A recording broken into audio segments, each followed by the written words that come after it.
Is there an underlying philosophy, the people who live there, or is it just they want a quieter life? It's difficult to say, because I think that people do talk about people that live on the island as a community. I think they are, relatively speaking, a community. There is a community spirit. I've quite a lot of creative people on the island. There's a guy that invents things, invented the wind-up radio, but I can't think of an underlying philosophy. Yeah. Is there ever any disputes? Because I imagine everyone's on top of each other. There were disputes, yeah. There were issues about development on either sides of the river. I'm not actually sure what they were, so I couldn't really say, but there were disputes about that. There were disputes where I lived about building, like extending the houses. There were other disputes, and I can't think what they were now. But yeah, there definitely were disputes.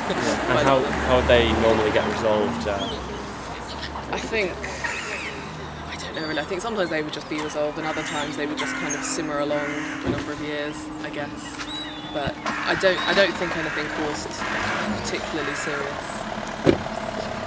I mean, and about your experience of living on the island, how do you explain that? How was it? I really enjoyed it. I found it, you know, I really liked the fact that it was so unique. It was a good conversation starter. People were really interested in it. For the most part, I really enjoyed it, and I was really sad to leave. Really sad to leave. And what were the drawbacks you said for the most part? Yes, the drawbacks were the inconvenience of not being able to drive onto the island. I mean, obviously it's good that people can't drive, but because you can't, taking stuff over the footbridge was always a pain.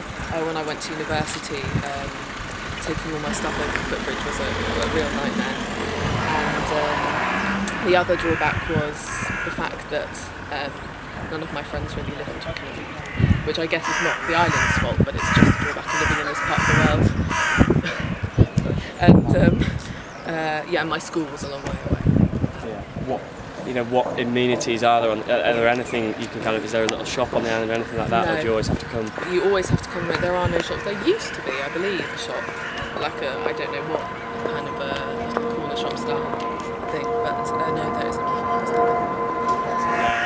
I believe there was a hotel of sorts on the island from quite a long time ago, maybe even Victorian era, although I could be wrong. Maybe only in the 20th century. But in the 60s, the hotel got quite famous for having bands playing there, like the Rolling Stones played there, Rod Stewart, and various other famous people. And it was quite a well-known place.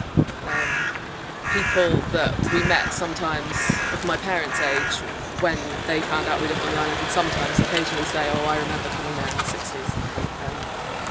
And then I think after its kind of heyday, I think perhaps it turned into a bit of a squat, I don't know, it kind of went downhill a bit. I think there was some kind of commune, not commune exactly, but people living there, and I think it got into a bit of a state.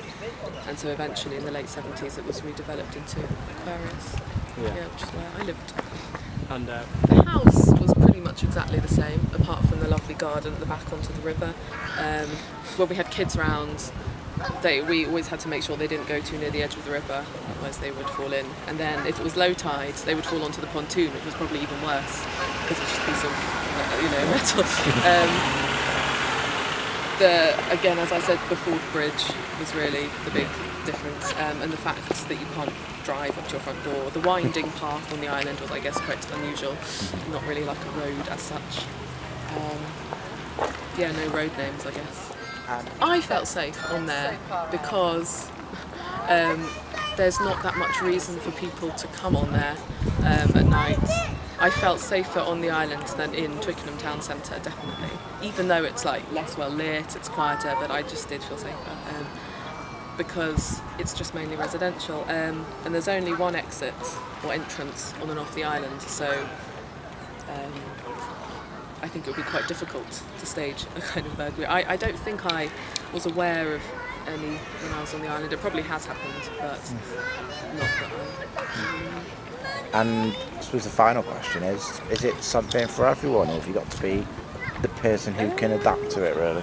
I think I wouldn't have thought of myself as a particularly likely candidate for living on here, apart from the fact that I really liked it. You know, I wouldn't describe myself as a hippie-ish person. So I think you've got to be prepared to make a bit of an effort. Yeah. But apart from that, I think it's so beautiful that anyone would love it. Yeah.